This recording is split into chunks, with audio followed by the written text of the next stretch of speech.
મારી યુટ્યુબ ચેનલમાં આપ સૌનું સ્વાગત છે। હું વર્ષાબેન કટકિયા। જય બાબા સ્વામી, જય ગુરુદેવ। આજે આપણે બનાવવાના છીએ, આપણે અથાણા માટે ગુંદા રાખી લીધા છે। અમારે એક ઠેકાણે વાડીએથી ગુંદા આવ્યા છે, પણ આમાં થોડાક ઈરકચા થઈ ગયા છે। તો આપણે એની કાચરી બનાવવાની છે। લગભગ 2 કિલો 2.5 કિલો ગુંદા હશે, અને આ હશે 3-4 કિલો ગુંદા। આ આપણે અથાણાના ભરવા માટે રાખ્યા છે। એને આપણે એક કોર રાખી દઈશું। અને આ ગુંદા છે ને, એને આપણે આ છાશ લીધી છે, એમાં નાખતા જવાના ભાંગી ભાંગી।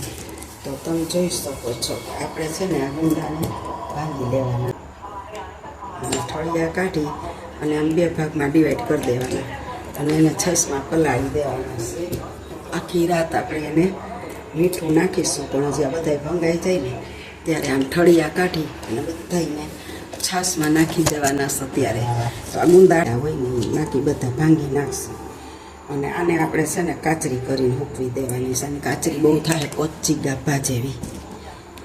તમે ગુંદાની કાચરી ખાધી હોય તો મને કોમેન્ટમાં કહેજો કે મેં ખાધી છે, કેટલી મસ્ત લાગે છે આ કાચરી, બહુ સરસ લાગે, પોચી પોચી રૂ જેવી।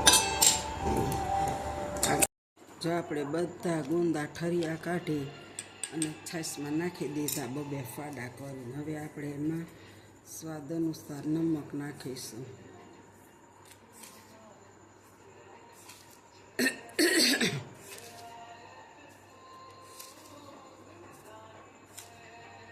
પાંચ ચમચી આપણે નમક નાખ્યું, અને આપણે અડધી ચમચી હળદર પાવડર નાખી દઈશું,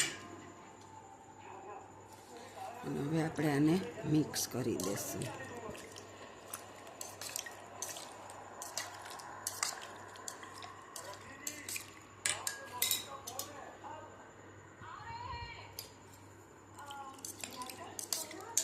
અને આપણે આ છાશમાં નાખ્યા ને એટલે આપણે આખી રાત આ છાશ આછી છે એમાં પલાળી રાખશું, એટલે આ ગુંદાની ચીકાશ બધી બળી જશે અને મસ્ત પલળી જશે।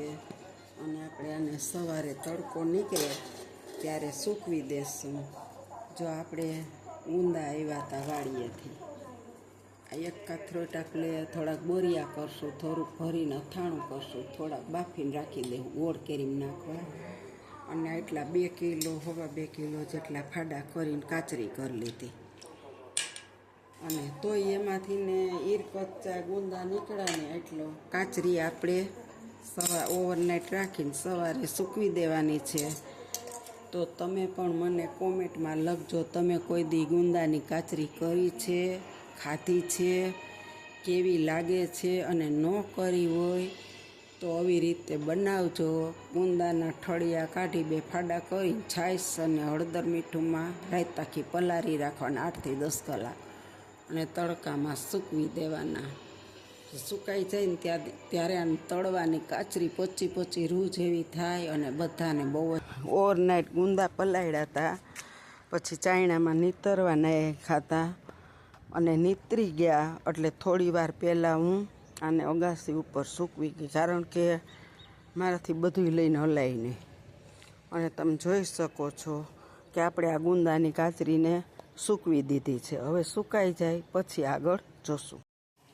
જો આપણી આ ગુંદાની કાચરી સુકાઈ ગઈ બધી, અને હવે આપણે આને તળવાની છે।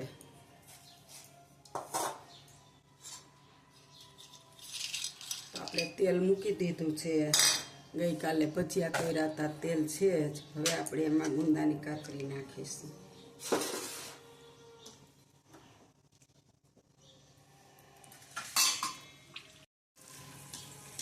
જો કેટલી ફૂલવા માંડી, જોવો તમે, એમ થાય કે જલ્દી કાઢીને ખાઈ લઈ। અને ખાવામાં પણ એટલી મસ્ત લાગે છે આ ગુંદાની કાચરી। તમે કોઈ દી ખાધી હોય તો કોમેન્ટ લખજો, અને ન ખાધી હોય ને તો આ રીતે બનાવજો, પછી તળી ખાઈ અને પછી મને કોમેન્ટ કરજો કે હા ખરેખર કેવી થાય છે। બહુ જ મસ્ત પોચી પોચી બને છે।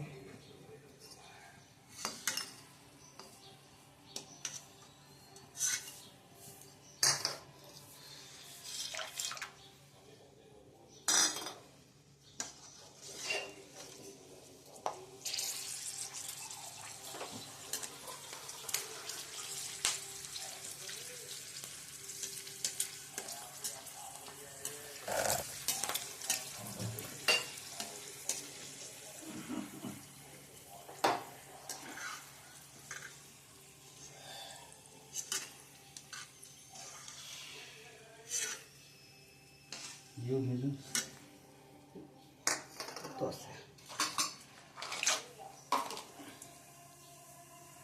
કાચરી તરાઈ ગઈ છે ગુંદાની, બહુ જ મસ્ત પોચી બની છે. હવે આપણે આની માથે મસાલો છાંટીશું.